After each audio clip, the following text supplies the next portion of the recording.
Hello friends, ಇವತ್ತಿನ videos ಬೆಂಡೆಕಾಯಿಯನ್ನು ಏಕೆ ತಿನ್ನಬೇಕು, ಇದರಲ್ಲೇನಿದೆ ಆರೋಗ್ಯದ ಗುಟ್ಟು. ಬೆಂಡೆಕಾಯಿ ಆರೋಗ್ಯಕ್ಕೆ ಎಷ್ಟು ಒಳ್ಳೆಯದೋ ಬೆಂಡೆಕಾಯಿ ನೀರು ಕೂಡ ಅಷ್ಟೇ ಒಳ್ಳೆಯದು.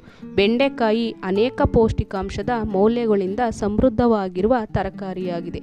ಬೆಂಡೆಕಾಯಿಯಲ್ಲಿ ಪ್ರೋಟೀನ್, ಕಾರ್ಬೋಹೈಡ್ರೇಟ್ಗಳು, ಕ್ಯಾಲ್ಸಿಯಂ, ರಂಜಕ, vitamin A, B, C, thiamine ಮತ್ತು ರೈಬೋಫ್ಲಾವಿನ್ನಂತಹ ಅನೇಕ ಪೋಷಕಾಂಶಗಳಿವೆ.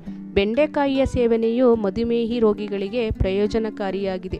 ಮಧುಮೇಹಿಗಳು ಬೆಂಡೆಕಾಯಿ ನೀರನ್ನು ಪ್ರತಿದಿನ ಸೇವಿಸಿದರೆ ಅದರ ರಕ್ತದಲ್ಲಿನ ಸಕ್ಕರೆ ಪ್ರಮಾಣವು ಕಡಿಮೆಯಾಗುತ್ತದೆ. ಬೆಂಡೆಕಾಯಿ ನೀರಿನಲ್ಲಿ ಫೈಬರ್ ಸಮೃದ್ಧವಾಗಿರುವುದರಿಂದ ಇದು ಜೀರ್ಣಾಂಗ ವ್ಯವಸ್ಥೆಯನ್ನು ಬಲಪಡಿಸುತ್ತದೆ, ಮಲಬದ್ಧತೆ, ಆಮ್ಲೀಯತೆಯನ್ನು ನಿಯಂತ್ರಿಸುತ್ತದೆ ಮತ್ತು ಹೊಟ್ಟೆಯನ್ನು ಶುದ್ಧಗೊಳಿಸುತ್ತದೆ. ಬೆಂಡೆಕಾಯಿಯಲ್ಲಿ ವಿಟಮಿನ್ ಸಿ ಸಮೃದ್ಧವಾಗಿದೆ. ಇದು ರೋಗನಿರೋಧಕ ಶಕ್ತಿಯನ್ನು ಹೆಚ್ಚಿಸಲು ಸಹಾಯ ಮಾಡುತ್ತದೆ. ಬೆಂಡೆಕಾಯಿ ಸೇವಿಸುವುದರಿಂದ ಕೊಲೆಸ್ಟ್ರಾಲ್ ಅನ್ನು ನಿಯಂತ್ರಿಸಬಹುದು. ಇದರಲ್ಲಿ ಹೆಚ್ಚಿನ ಫೈಬರ್ ಅಂಶ ಇರುವ ಕಾರಣ ಕೊಲೆಸ್ಟ್ರಾಲ್ ಅನ್ನು ನಿಯಂತ್ರಿಸುತ್ತದೆ.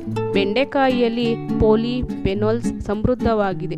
ಅದು ಆಂಟಿ ಆಕ್ಸಿಡೆಂಟ್ ಅಂಶಗಳಿದ್ದು ರಾಡಿಕಲ್ ಮುಕ್ತವಾಗಿ ಕಾರ್ಯನಿರ್ವಹಿಸುತ್ತದೆ. ಇದು ರಕ್ತದೊತ್ತಡ, ಕೊಲೆಸ್ಟ್ರಾಲ್ ಮತ್ತು ಉರಿಯೂತ ಕಡಿಮೆ ಮಾಡುವಲ್ಲಿ ಸಹಾಯ ಮಾಡುತ್ತದೆ. ಹಸಿ ಬೆಂಡೆಕಾಯಿಯಲ್ಲಿ 3.2 ಗ್ರಾಂ ನಾರಿನಂಶವಿದ್ದರೆ ಬೇಯಿಸಿದವುಗಳಲ್ಲಿ 2 ಗ್ರಾಂ ಇರುತ್ತದೆ. ವಿಟಮಿನ್ ಎ ತಾಜಾ ಬೆಂಡೆಕಾಯಿಗಳಲ್ಲಿ ಕಂಡುಬರುತ್ತದೆ. ಹಸಿ ಬೆಂಡೆಕಾಯಿ 21 ಮಿಲಿಗ್ರಾಂ ವಿಟಮಿನ್ ಸಿ ಅನ್ನು ಹೊಂದಿದೆ. ಈ ವಿಡಿಯೋ ನಿಮಗೆ ಇಷ್ಟವಾದರೆ ಲೈಕ್ ಮಾಡಿ, ಶೇರ್ ಮಾಡಿ, ಸಬ್ಸ್ಕ್ರೈಬ್ ಮಾಡಿ. ಮುಂದಿನ ವಿಡಿಯೋ